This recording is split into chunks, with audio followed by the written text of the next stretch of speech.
primeiro, para a gente trabalhar com o eu, a gente tem que ter o senso do próprio eu, né? Você tem que saber o que é o eu dentro de você. É o nosso primeiro contato, né? Claro que a gente está sendo sempre guiado por outros eus, né? E quanto mais na nossa vida, nesse período de determinação kármica, na primeira infância principalmente, mas até os 21, quanto mais você tem pessoas com o eu presente, ou presença de espírito, mais você tem substrato para se guiar, se mirar em eus saudáveis. Isso é um fato na educação, então, na pedagogia, né? Na educação, mesmo na clínica, assim, e na parentalidade, isso é fato, porque a criança não está, a criança, o adolescente, eles não estão vendo, né? Eles não, muito menos ligados no que você fala e muito mais na coerência, né? Do que você faz, e fala, e sente, e age, né?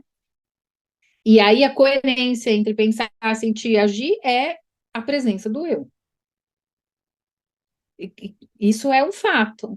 E aí, quando a gente vai se ligando, integrando, e daí você, como adulto, tem a percepção do eu em você mesmo, e aí na trilha, né? Esse talvez seja a costura central, né, da trilha, que é como que eu posso ativar o meu eu, né? Tem vários exercícios, vários pontos de vista que a gente pode olhar o eu e também ativar e ir cultivando o senso do eu, né?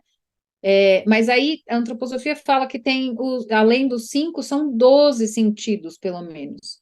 E o sentido mais elevado do ser humano é o sentido do eu próprio, mais o sentido de percepção do eu do outro. Isso e é o mais alto grau, o sentido mais desenvolvido, mais alto no sentido, né, da sutileza e da complexidade e da maturidade é o sentido de percepção do eu próprio e do eu do outro.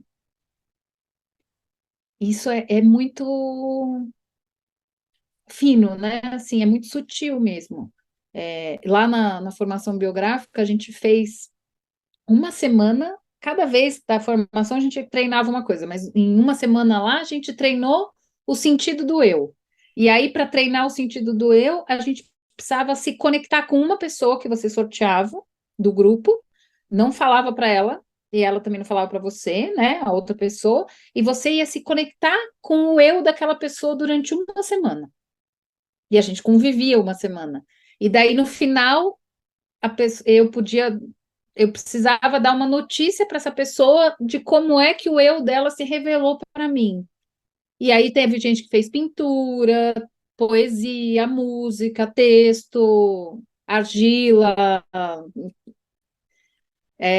mas é a coisa mais linda da face da Terra, assim, porque aí você se conecta o tempo todo, você não está só convivendo assim, né, do jeito que a gente normalmente convive, você está deixando a pessoa entrar, você está se abstendo do seu eu para se ligar profundamente, né? Que é o sentido do altruísmo, que é o sentido da empatia, e não da simpatia e antipatia, né? Que são sentidos muito elevados, humanos, né?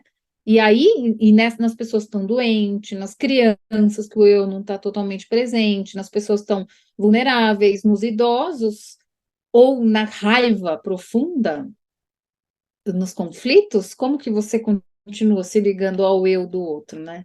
Eu tenho aquela frase, lembra, Elsa, que eu já falei várias vezes, aquela definição de fidelidade do Steiner, que é isso, a noção de fidelidade, o conceito de fidelidade do Steiner fala exatamente disso, que eu acho a coisa mais linda do mundo, assim, talvez é o mais difícil do que a gente na nossa época, assim, né, no sentido de ter que desenvolver essa conexão, essa empatia profunda, essa visão. Ele fala que muitas vezes a gente vai ver a imagem distorcida do outro, porque é a que está mais presente, né?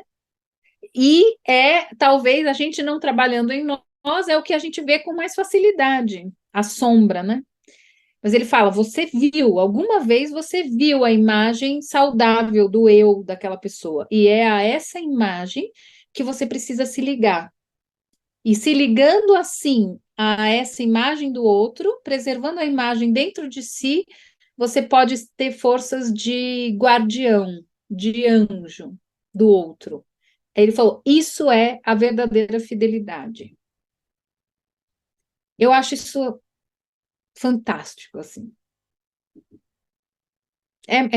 Eu acho muito lindo, assim, porque haja força e coragem para saber, né? Assim, então, saber que o eu do outro tá lá, mesmo que seja muito difícil dele se manifestar, mesmo que seja uma pessoa em coma, mesmo que seja uma pessoa que, né, pensa nas dimensões do conflito, né? Assim, isso muda totalmente a perspectiva, né? E esse exercício é lindo, assim.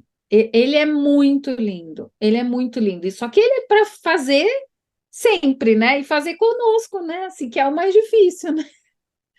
Assim, aí tem a retrospectiva, na trilha, o que eu acho muito legal é essa vocação prática que ela tem também, né? Porque tem a alta teoria. E aí, como que a gente traz isso para a nossa vida do dia a dia? Ah, vamos ativar o eixo do eu, né? É lindo, né? Falar, mas e aí, no dia a dia, como você faz? Dê um exemplo, né, de como que você faz que já é tão difícil para nós, né? Porque esse sentido ele não é, ele não está dado, ele está em franco desenvolvimento na alma da consciência, ele está em franco desenvolvimento. Assim, ó, é labuta todo dia.